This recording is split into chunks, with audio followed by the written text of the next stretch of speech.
Hello mga mamshi! Welcome to our podcast, Caffeinated Motherhood. Cheers!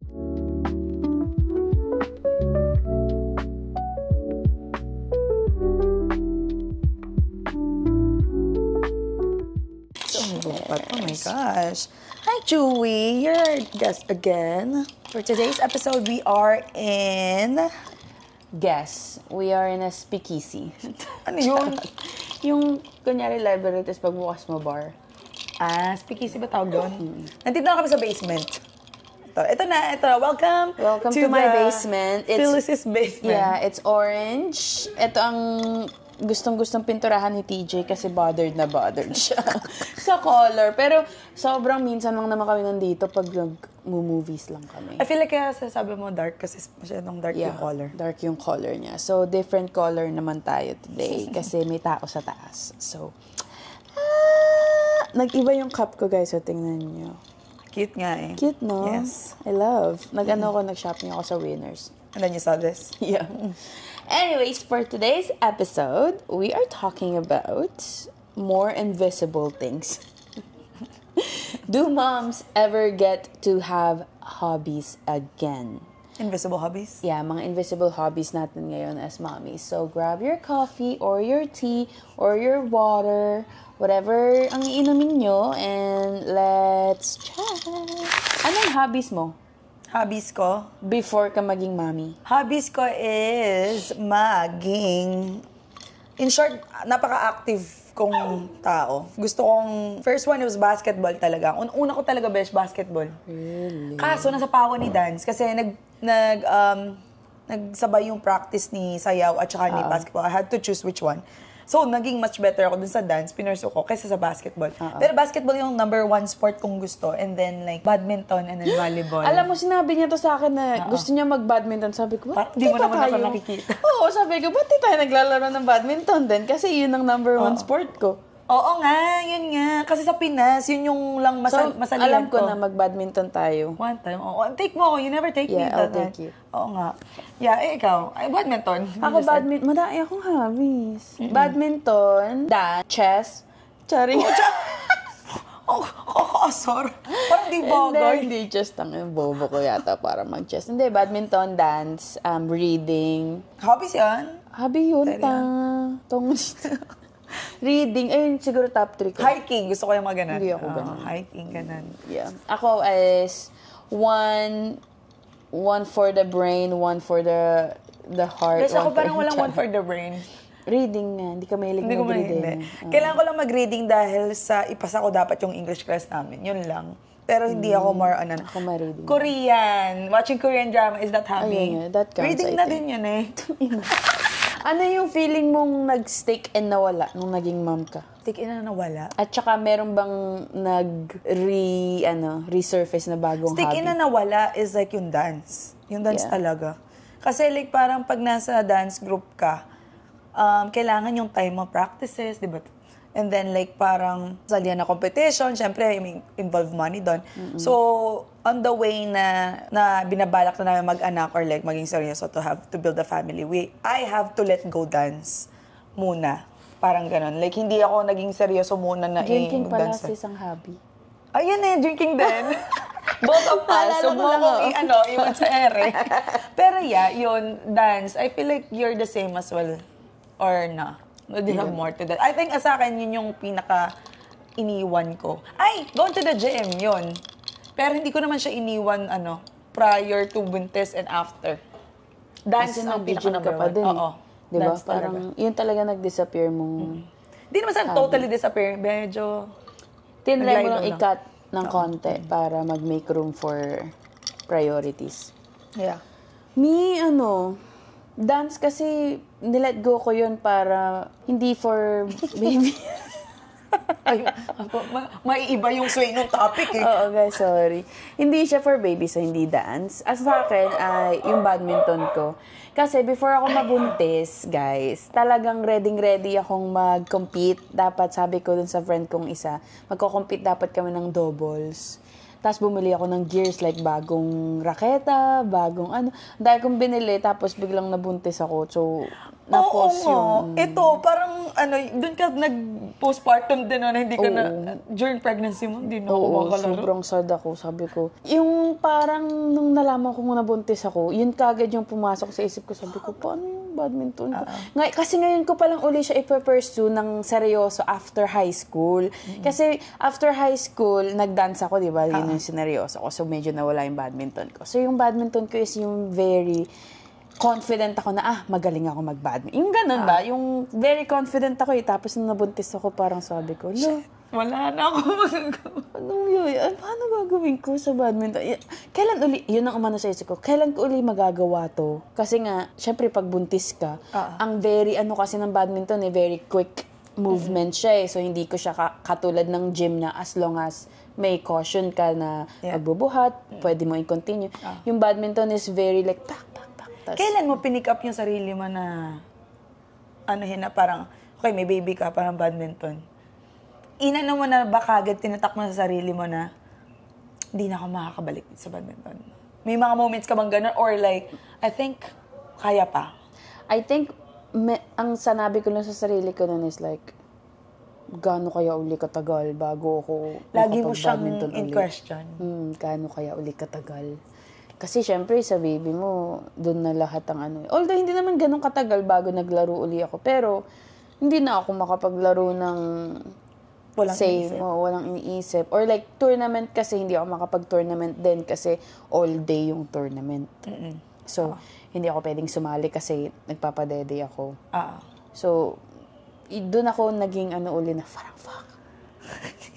Yun yung nawalang Yun yung nawala sa akin ng sobra nung nabuntis ako. Yun yata yung pinakang hobby na sobra akong na-hurt na hindi ko na magawa. Or like na-i-post na naman, parang ganun. Kasi sobrang, kompleto na ako, ready na ako. Ang hirap nun. Yeah. Tas ang hirap ng ganun, totoo. Minsan situation din talaga. Yeah. Kaya, very yun sa akin, very mahirap. Pero like, nung naging mami na, meron ka bang hobby na na-discover na gusto mo na ngayon? Bukod sa pag-iinom. Tag dito? Oo, may na-discover ako. Hindi ko akalain na kaya ko pala. Running. Yeah. She's a runner or whatever. Very I think running and sa golf. Si golf naman, pinush lang ako ni Franz kasi binilan ako ng gamit, binilan ako ng ganito, ganyan. At saka sabi niya, gusto niyang kasama niya akong maglaro pag naglalaro siya minsan. Yung gusto niya yung feeling ng ganon. Which is naiintindihan ko din siya kasi may mga moments din ako na may gusto kong gawin, pero gusto ko si Franz, maranasan din niya yung joy kong nararanasan with the sport. So, vice versa lang, ako, na-discover ko si running. Medyo last year ko pa siya atang nakikita, mga daming nag-run. Pero hindi ko pa feel. So, ayoko, ano ba yun? Wala akong tatakbo lang ako, tapos wala namang sense. Yeah. Tapos this year, sabi ko sa isip ko, paano ako pupunta ng gym? Ang tagal pa, magbabiyahe pa ako sa gym, pabalik. Wala na ako. Pagdating ko, antok na si Xavier, wala na akong time for him. So, nag-isip ako ng way how to be active again nang i-involve ko si Xavier or like lalabas na lang ako sa bahay this summer and then gawin yung yun kahit 30 minutes lang. And that's running. Tapos nakita ko, ang hirap sa una. And then after a while, nagustuhan ko siya lalo nung in-involve ko si Xavier, in-involve ko si Franz. Tapos parang nag-sign up din ako sa parang marathon. So something to look forward to and then like, okay, this is fun pala. Like, running was the sport na I would have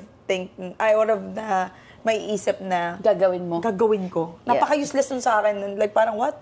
Parang, anong ginagawa niya? Oo nga. Parang, at saka, okay din na nag-sign up ka ng marathon. Kasi nga, something na, kailangan mong gawin, i-push yung sarili mo din na may end result siya. Feel ko talaga ba siyang pagka-active ko nung tayo nagpa-practice kasi nag-dance kami na ito. Nag-dance, may golf. Tapos content creator pa, nagpo-podcast. Tas may running. Sabi ko, ano ba itong 1-year-old Xavier? Ito ang ginawa ni Xavier sa akin nung nag-1-year-old. So parang nag-change talaga lahat. Parang going back to my old self. Talagang nagbawi talaga ako after nung nag-1-year-old si Xavier. Yeah. Malaking help yung hindi ka na nagpapump kasi tsaka nagbe-breastfeed or anything, something like that. Pero yun nga sa akin. Sa'yo? Sa akin? Running ba best dati? Di ba sabi mo? Magra-run din dapat ako Kasi, dati? Oo. Bumili nga akong shoes. Kaso nabuntis nga ako, so hindi na ako nakarun. Hindi rin yan, naudlot din yan. Naudlot din yun. Yun yung dalawang sports ko na naudlot nung nag-decide na ako. Yun yung parang, pause muna, bawal mag-run. Although parang pwede naman mag-run, pero nga, hindi mo naman din kasi alam, kasi first pregnancy mo, you have to, like, sobrang take care ka talaga, sobrang careful Ikaw mo. pa? Oo, ako pa, sus ko po. Pero nung naging mommy na ako, I think ang nag-resurface na hobby is reading, kasi mas madaling magbasa kapag nagmananap si Avery, lalo pag mga contact naps. So, nakakapagbasa uli ako. At saka, scrapbooking. Yes! Sabi ko, ano to si AJ, napaka-creative, kakaasar. Nag-scrapbook uli ako. Ang saya kasi. Besh, parang wala akong time to para cut-cut. Parang ganun. Ang saya mag-cut. Actually, pag nag-ikigay ka na nag-scrapbook ka, parang, holy fuck, I could go on forever. Tapos titingnan mo siya.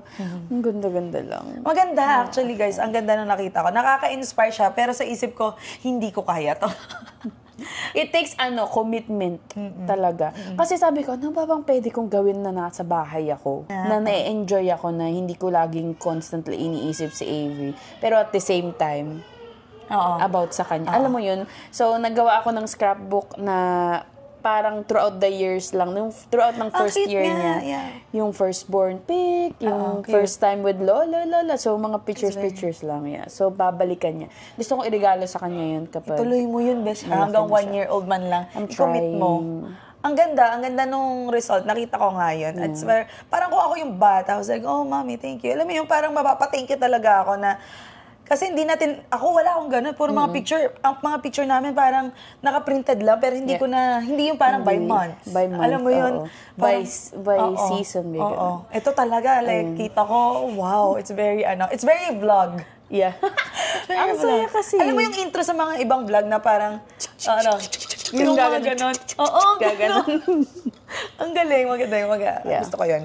I don't know. Ayun ang sa akin. Yung something na nasa bahay, na hindi ako lalabas. Was there something na hobby nyo ni TJ na kayong dalawa na, feeling ko ito. Kung nakikita nyo. Nagta-table tennis kami before. Tapos, same like dance naman talaga ang hobby namin. At saka pag-iinom din.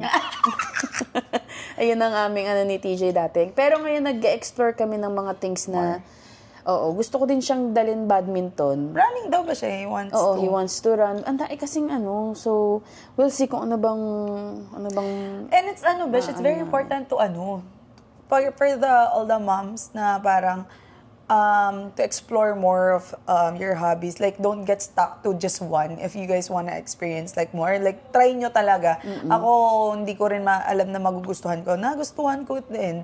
Para kasing nawawala kasi yung stress mo at saka isip mo na kay Xavier lang o kaya sa anak nyo lang na dun lang yung yung responsibility. Nakakalimutan nyo na yung sarili nyo. So, parang dun bumabalik na parang, okay, na take care ko yung sarili ko. So, mas na-take care mo yung bata mo. Etong question na next is more like sa'yo. Kasi parang very established ka na as like, alam mo na yung makakapagpasaya sa'yo ngayon eh.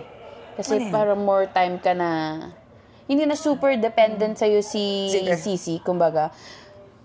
Nagigilty ka pa ba minsan kapag, kunyari, full day, or like half day, hindi mo makita si Sisi, tapos nagagawa ka ng, kunyari, may tayo, ganito, ganyan.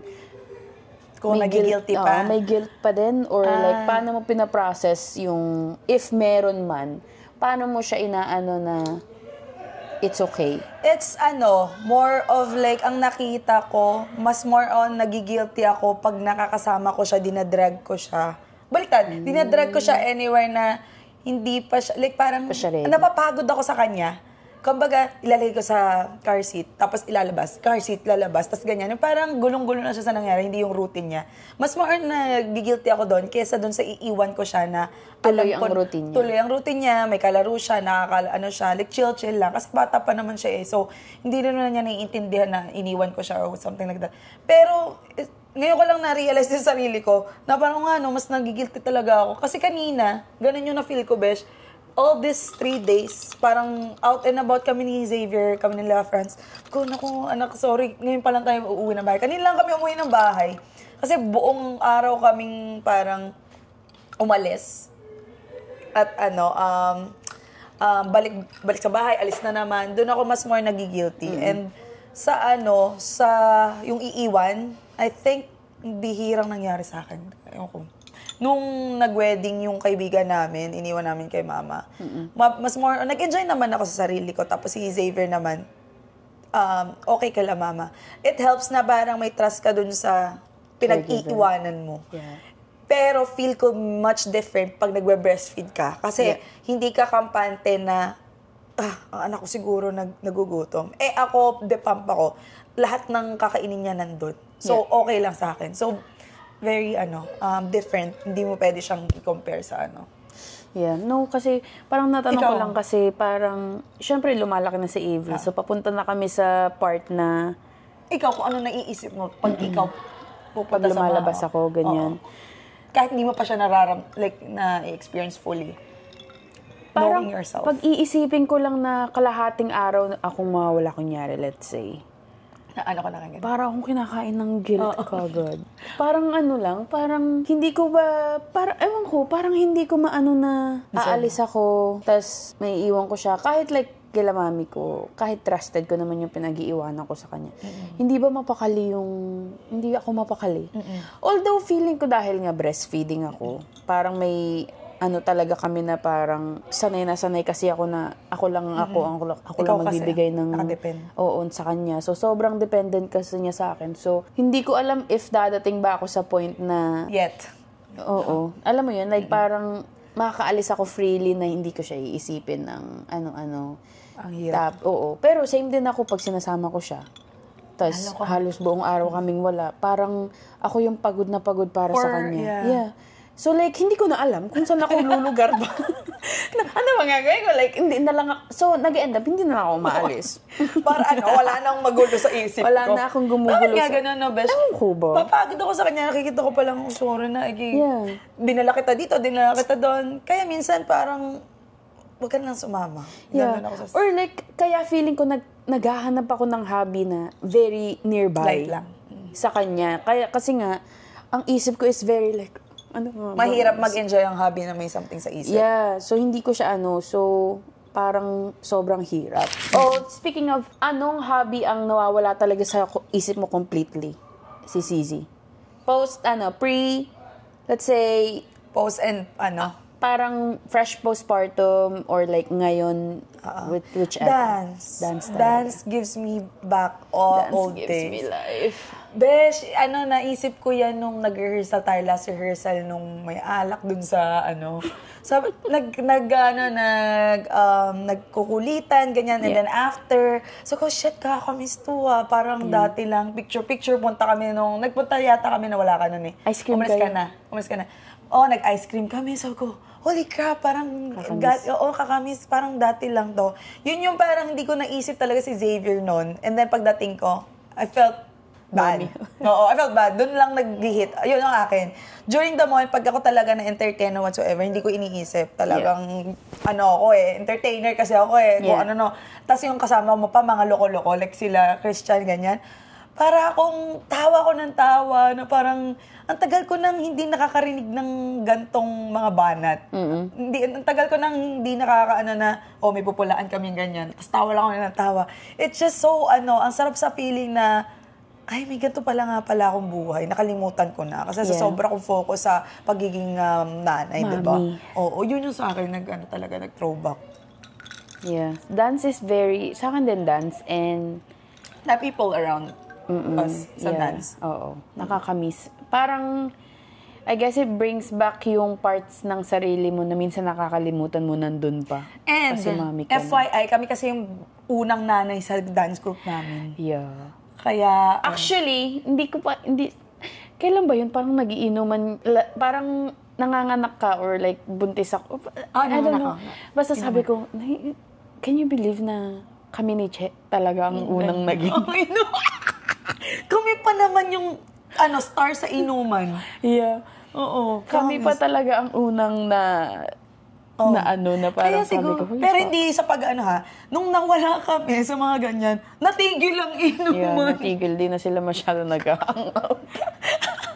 Kami talaga yung pasimuno. Yeah, so kami talaga ang ano. Pero sa akin is, yun nga, dance and badminton. Nung nag-badminton ako nung fresh postpartum, nung fresh postpartum, I think 3 months after.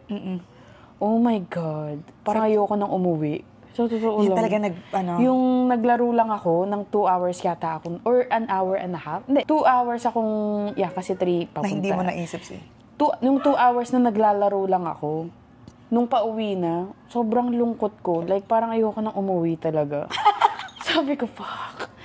Pwede bang ito na lang uli yung buhay ko? Parang talagang gano'n, like, parang pwede bang ito na lang uli? Tapos nung nakauwi na ako sa bahay, nag-ano na naman ako.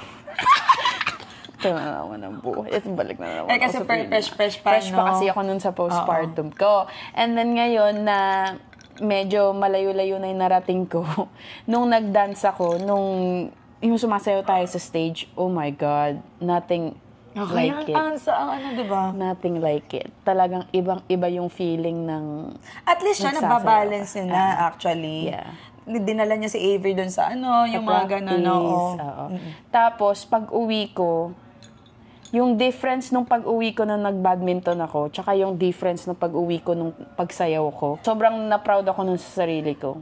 Kasi like pag-uwi ko kay Avery nun, parang kalmado lang yung ano ko na parang, okay, now I get to be your mom again. Yes, versus nung una na parang, fuck, I have to be a mom again. Ngayon parang, I get to be your mommy again. Okay, short na. Ikaw naman, kasi binigyan mo ako ng time. Sa'yo ko naman ibibigay. So, doon ako sabi ko, nag-evolve na akong Pokemon. hindi na ako, depressed na ako. Parang si Pikachu na ako ngayon. Parang ganun yung feeling. So, it gets better hobbies-wise. Kung nasa... No, feeling ko mo din yun, best. Sa isip mo din yung mentality mo, nag-iiba na talaga. Hindi lang sa hobbies yun. Mature na. Oo. Yun talaga yung parang, doon mo na naintindihan yung topic na pag binigyan mo yung sarili mo ng ng time sa sarili mo, you get to be a better mom with your Kasi yung dati siguro parang, bakit ako pag uwi ko, ayoko pa din. Yung una-una. Kasi ang hirap Yeah, mahirap. Pero nakaka-adjust din pala talaga. So, if kagaya ko kayo na nagsastruggle ngayong maghanap ng hobby or it gets better. Talaga. Talagang totoo yun. Alam mo, namimiss ko yung hangout naman nila, ang hangout natin na games night. Yun yung one thing na, meron kasi kaming parang, with friends, hindi na namin magawa-gawa. Ang hirap. Hindi na namin na... Kasi feeling ko nga, iba-iba yung nila. buhay natin ngayon parang... So, kasi nakita ko lang yung mga yun. Ay, mga ganun. Oo nga, sa'yo nga ng games night. Ito. Support systems. I think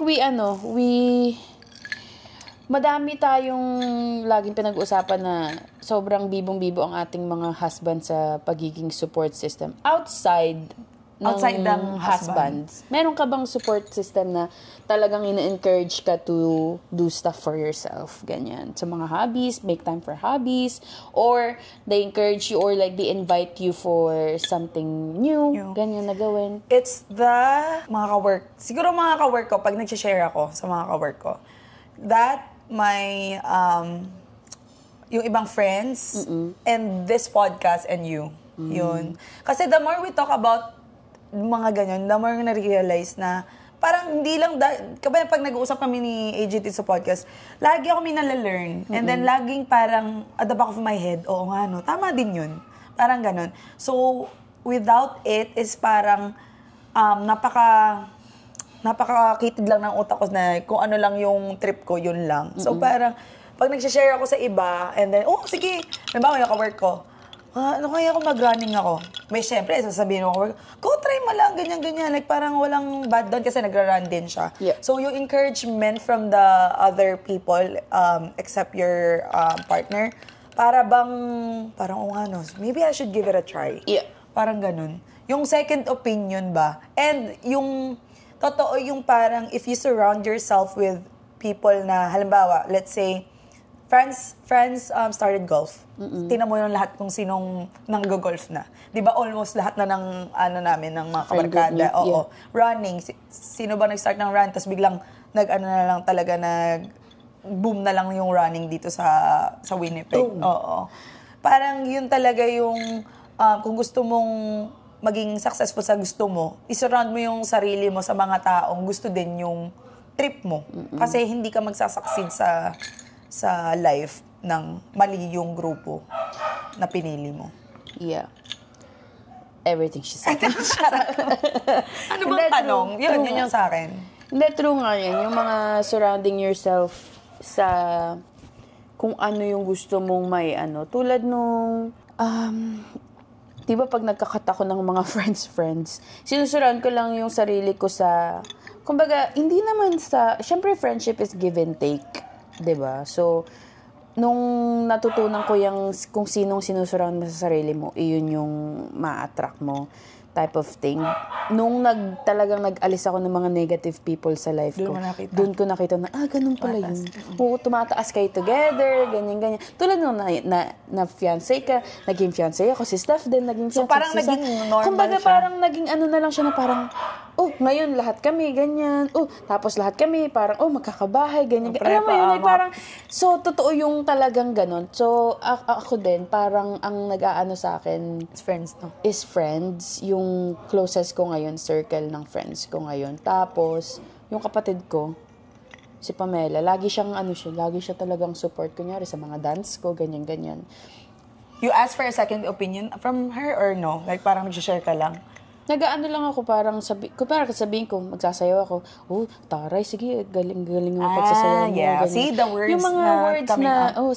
kasi pag narinig mo, kunyari daddy ko, sasabihin ko, sasayaw kami, anak ka na. Yung mga ganun, kinakat ko yan, kung pwede nga i-cut daddy ko sa buhay.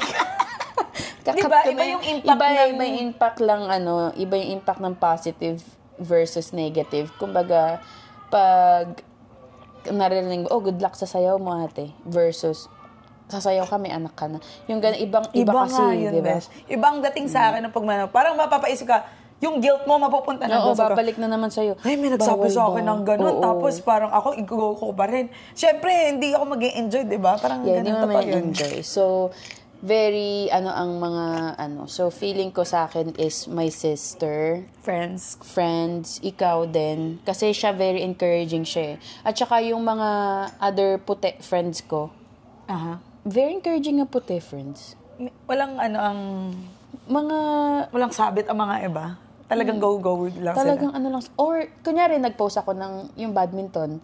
Magte-text yung isa kong friend na, I just watched your badminton vlog. I'm so happy you're doing something for yourself. Yung mga ganung bang so yung mga ganung text. Positive words. Positive affirmations. Talagang nakaka-encourage siya. Like, I'm not doing bad. Yeah. Like, I'm not a bad mom for her. Or hindi ako selfish for doing something na I like, ganyan.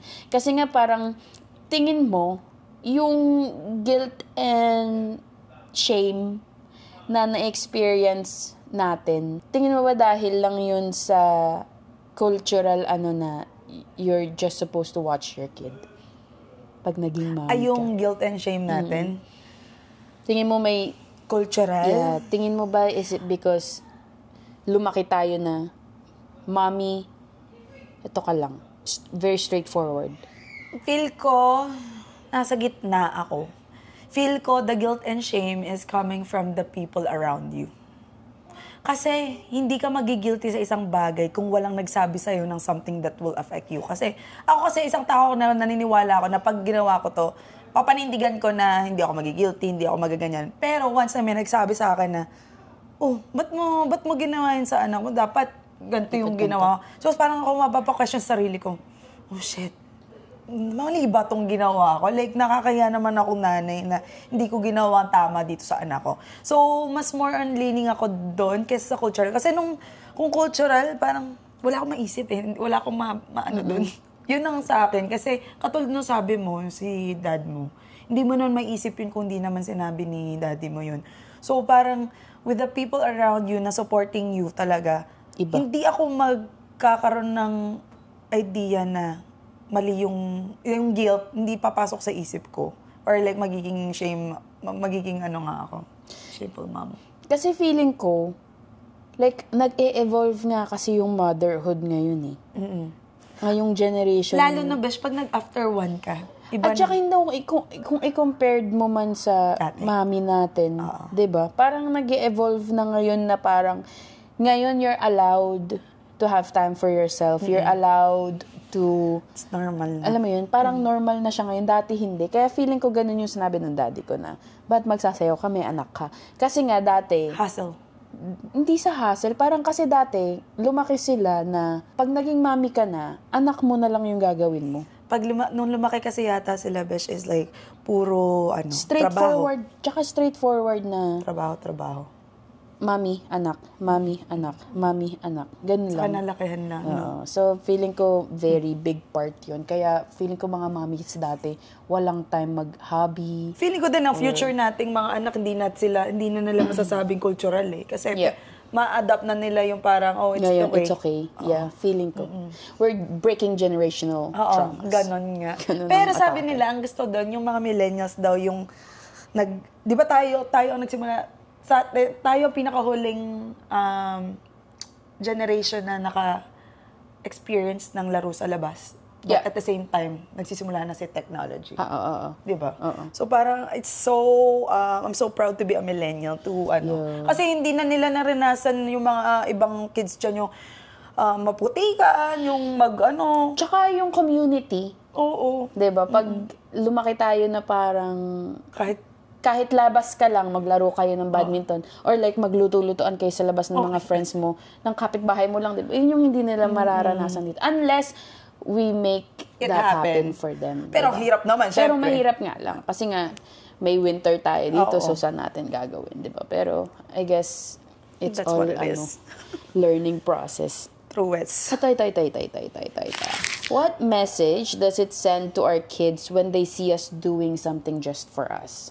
Let's say, malaki na si Zizi and si Avery. Ano sa tingin mo ang message kapag very pa din tayo na, kunyari meron pa din once a week na, girls night si mami, gaganto, ganyan. Ano sa tingin mo message ang Na naiibigay natin sa anak natin? Without literally giving like a message na, si mami lalabas kasi, alam mo yun. Like, ano sa tingin mo yung inaano niya sa developing brain nila? I feel like,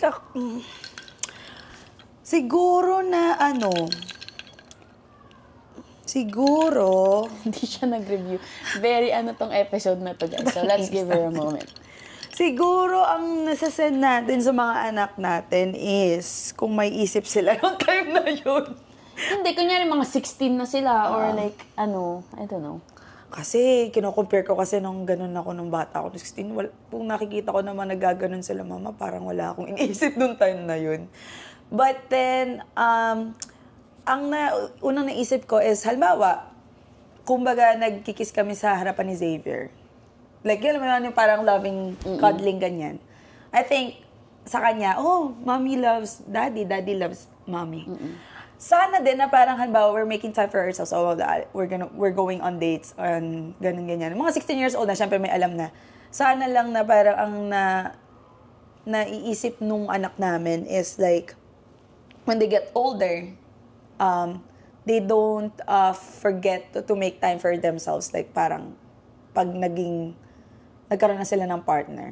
And like parang hindi dahil sa matanda na hindi na pwedeng kumiringking sa labas. Kasi lumaki ako na parang, ano ba to si tita? Like parang, tanda, alam mo, pag makikita ako na parang, pa siya, kung manamit is like, parang teenager. Ganon. Parang it doesn't sit right na sa akin. Pero at the same time, parang, baka naman, yun na talaga parang, sino ba yan? Hindi naman yun. Parang pag may nakikita akong, clubbing, tapos ang tanda-tanda na, hindi ka ba mapapaisip na, pwede pala yun. Yung parang, sa akin, hindi normal yung ganon. So, parang sana maging normal sa kanila na kahit matanda na is like going on dates. Kasi gusto ko yung hindi kasi ako lumaki sila mamala na nagde-date ng mga ganyan. Lagi sila kasing work ng work. So, ngayon na nandito na tayo sa Canada and stuff like that, parang makita nila na it's a Normal lang. It's a normal lang and like parang it's like showing love. Parang maging strong yung yung partnership. I don't know. Ang hirap naman ang question na yan. Pero parang yun nakikita ko. Ikaw? Ako, feeling ko, if, kunyari, nagpatuloy ako sa mga hobby-hobby na ganyan na I like doing, pag nakakaintindi na si Avery kung ano bang ginagawa ko, sana, ang message na masend sa kanya is like, parang ano lang, Put yourself first? hindi naman sa put yourself first. Gusto ko ang message na isend sa kanya nun is like, meron si maming ginagawa every once a week na she's so passionate about. Sana maturuan siya nun ng hanapin din yung passion niya in hobbies or like creative ways na pwede niyang hanapin na, si mami pag ginagawa niya to sobrang enjoy niya. Yun ang sa akin. Gets? Na parang sana, kunyari makita niya ako laging nagbabadminton or nagbabasa. Sobrang enjoy ko magbasa. Sana ang message na masend nun is like, ano kayang gusto kong gawin din na ma-inspire siya. Focus, oo. Ma-inspire siya na gusto ko din may ganun akong something. Katulad ni Mami. Parang ganun. Yeah. Parang ganun ang sa akin. Totoo parang yun ang gusto kong masend sa kanya na parang I'll keep doing yung mga gusto kong gawin na nakakapagpasaya sa akin para somewhere down the line, gusto ko pag lumalaki na siya, ma-inspire siya na maghanap din na makakapagpasaya sa kanya ng ganon. Totoo nga. Yun ang sa akin. Yeah, that's good. I like that. Okay. If you had 3 free hours, no responsibilities, what hobby would you run back first? What hobby? Yes. Ilang hours? 3. 3 Hindi lang. pwedeng lahat. Hindi pwedeng 24. 3 lang. Kasi feeding na uli. Ano talaga? Dancing? Dancing ka? Oo, dancing ako. For me, it's dancing. Kasi it's the people, I'm with. Yeah. And dancing with drinking. Pwede ba yan? Pwede naman yun. Pwede na yun. So yun nga, feeling ko dancing. And masaya pag nagda-dance. Kasi parang hindi pa nga lang ako binibigyan ng 3 oras na free na sinasabi mo. Pag ginagawa ko na yun, masaya na. What more pa kaya na wala ka ng responsibilidad, 'di ba? Yun agad yung pupunta ko. Tara, mag-class tayo, alam mo yung ganun. Yun yung sa akin. Actually, sobrang in-invite tayo ni Camille. Oo, very Very accommodating si Camille actually kasi 'di ba nga dapat hindi ako pupunta doon. Tapos sabi niya lang, kahit first, second practice ka lang pumunta. And it takes a lot of like parang knowing na yung nag-invite sa amin, walang anak. Yeah. So, parang ang laki ng understanding niya with, sa may mga anak, na parang nag-a-adjust siya for this, nag-a-adjust for that. So, yun yung parang kina-anuhan ko kay Camille, appreciate kay Camille, oo. At saka yung yung thought lang na gusto niya uli kaming makasayaw sa stage. Siya yung nag-push. Yeah, kasi sabi ko, parang hindi ko kayang gawin. Sabi niya, isang araw lang naman sa isang linggo. Tas ilang oras lang sa isang linggo. Sabi ko, I don't think, hindi ko talaga kaya ganyan. Okay. Sabi niya, paano if ito lang, siya yung talagang, siya yung nag-problem solving sa akin para mahanap ko sa isip ko na, baka pwede naman pala. So, appreciate talaga yung mga ganyang friend. Oo, kung walang magpupush, walang mangyayari. Yeah. Pero ako hindi dance. Sa'yo yung badminton? Yes. Siyempre. Excited na ako mag-badminton ng walang responsibility.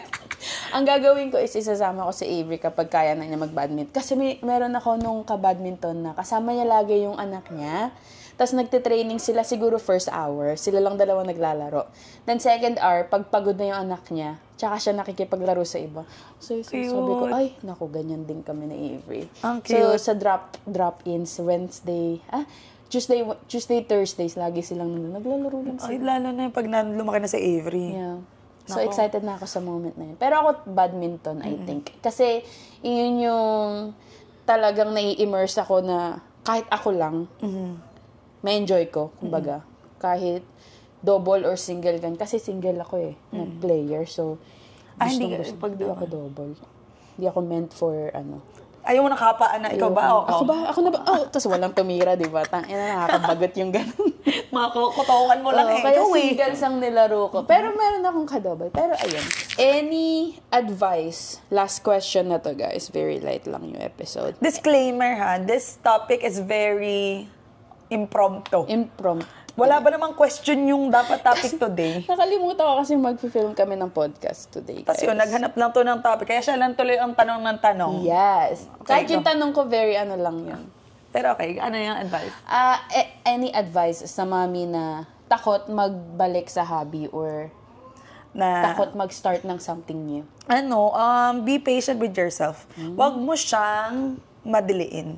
Hindi dahil nag-start ako ng after a month, nag-active na ako sa gym, gagawin mo din yun. Yeah. Kasi mahirap pilitin ang ayaw. Parang kailangan mo siyang gustuhin para try ka lang ng try kahit mahirap sa una. And kung given naman na pag gusto mo isang bagay, gagawan mo ng paraan kahit wala kang time, bibigyan mo siya marami excuses. Kasi kahit isang oras lang ng time mong free time mo, isasacrifice mo dun sa something you love. Kahit na yun yung pahinga mo. Pero at the same time, parang isasacrifice mo nga yung parang pahinga mo nga for that. Yeah. Pero ayun, be patient lang and try to find, it's very rewarding pag nakuha mo yun and napaka-healthy nun sa sarili and as a mom. Yun. Yes. So, keep trying, find your rhythm, and be patient. Oo. Good advice. Sa'yo, Besh. Natatain ako. Hindi makapag-isip. Kaya ko to. Ako, ang advice ko, kasi di ba nagkaroon ako ng scare recently. So, kala ko talaga may cancer ako, guys. Kaya, hindi mapakali ang isip ko for the last month and a half. Kasi nag-aantay ako ng mga result. So, habang nag-aantay ako ng mga result na yun, parang nakapos din yung buhay ko. Na parang, Oo. Tapos, nung nag-aantay ako ng result, nung may potential na baka meron kang cancer, baka wala kang cancer. Alam mo yun, nandoon yung utak mo eh. So, sabi ko, holy fuck, doon nagfa-flood ang isip ko ng lahat ng gusto kong gawin. And then yung moment na hindi mo to magagawa. Kasi, alam mo yun, parang, hindi mo pala to magagawa kasi what if may cancer ka. Doon ko siya para talagang, holy shit, ang dami kong gustong gawin. Na hindi siya pumapasok na in normal days lang na parang, pag nakaupo lang ako, nag-aano lang ako, doon ko na-appreciate yung mga small moments na gusto ko palang gawin pero hindi ko ginagawa kasi pinipigilan ako ng mga what ifs ng utak ko. So, after ako ma-clear na sa cancer, after ako ma-clear nun, para ba akong nabigyan ng bagong buhay? Second life na, Besh. Para akong nabigyan ng bagong buhay na parang talagang sinabi ko talaga kay God na gagawin ko na lahat talaga ng gusto ko. So, dun sa mga mommies na nag-aantay ng mag-start ng hobbies or just do it. Do it while you can. While you can. Kasi, pag nag-flash, kasi laging sinasabi, diba, if you only had one day to live, anong gagawin mo? Talagang isabuhay nyo yun. Kasi you never know. Kasi life is so fragile. You never know talaga kung kailan ba ikaw may hit ng something like that. So, ang advice ko is, enjoy yung moments ngayon. If meron kang maisip na gustong gawin, and you think it's silly or cringy, just do it. Just do it anyways. Who cares? 'Di ba? Tapos, yung pagiging present mo talaga sa ngayon, dun siya magmamatter most, lalo kapag may gusto kang gawin. Huwag ka na magantay ng perfect timing. Yeah. Ayun ang aking Kasi ako, very before yung scare na yun, very perfect timing person ako. Parang sobrang ako na parang, kailangan mag-align muna lahat. Or maidibang ko muna lahat ng what ifs ko bago ako umatake ng gusto kong gawin. After nun talagang, oh my God. Completely change. Bumaliktad siya. Sabi ko, baka healing yun sa'yo, some parts of your, personality sa kanya. Kasi parang, siguro, way na rin yun, blessing in disguise para sa kanya to rethink and evolve some traits mo into something kasi baka siguro sabi ni God, masyado na to OA na masyado to, mami na to. Parang feeling ko, yun na nga, sabi niya, alam mo, kailangan nito ng sign na mapapaisip. Oo, like talagang sabi ni God sa tasang, tatanggalan ko nga to ng hope na may bukas pa. Tingnan nga natin. Tapos tingnan natin kung paano siya. Parang ganun. Although like hindi naman porke ma-diagnose ka right away, jutay ka. Pero yung isip ko nun guys, talagang, oh my God, aabot pa ba ako ng Pasko? Nakapos. Okay naman. Oo, talaga. Nakapos ang planning ko sa birthday ni Avery. Wala pa ako na-plan uli. Kasi parang sobrang ng isip ko is like, bothered. Yeah, sobrang bothered. Pero yun, ang advice ko sa mommy is, just do it. If you think about it, go for it. Kasi may nabasa din akong libro, parang War of Art yata yun. If something is scary, it's probably the right next thing to do. Mm-hmm. Yeah, I saw that too somewhere. Yeah, so, ayun ang sa akin. So, kung meron man kayong mga cute hobbies na gustong i-try, or gustong anuhin ulit, explore, yeah. Go. Yeah, being a mom means hindi naman ibig sabihin ng mom ka magsa-stop ka na. Yeah. I think it's a chance for you to rediscover yourself again. Sabi nga niya, she's becoming. Yeah, she's becoming. Us. Right. We're becoming. We're becoming mommies. Anyways, guys. That is all for today's Podski. Sana na-enjoy nyo kahit very light lang nung episode natin today. What's our next episode? Our next episode is yelling sometimes necessary. Ito sobrang ko to kasi bet ko din yun kasi parang ako dyan sa ito kasi ayoko maging mommy yelling na sumisigaw ka mommy, pero we'll see. That's for abangan nyo na next time, next week. Next week. And then we'll have another guest for last week of August. But August is gonna be super, super busy sa amin. And our pop-up is next week. So, ayun. Kayo kung gusto nyo. Try nyo na. I-message nyo lang ako kung pupunta kayo para mabigay ko yung address ko kasi hindi ko siya ipapublic. baka kung sino-sino pumunta sa pop-up natin. Pero, guys, this pop-up, I'm gonna double check with her, with another mommy, pero I think we might have like a bouncy wow, ball. cutie. So, if dadalhin nyo yung mga babies na pwede na mag-bouncy ball, I'll let you guys know. It will let you guys know sa Instagram update na lang. And that's cute. Yeah. Yun lang. Thank you for listening again. We'll see you guys on the next one. Bye.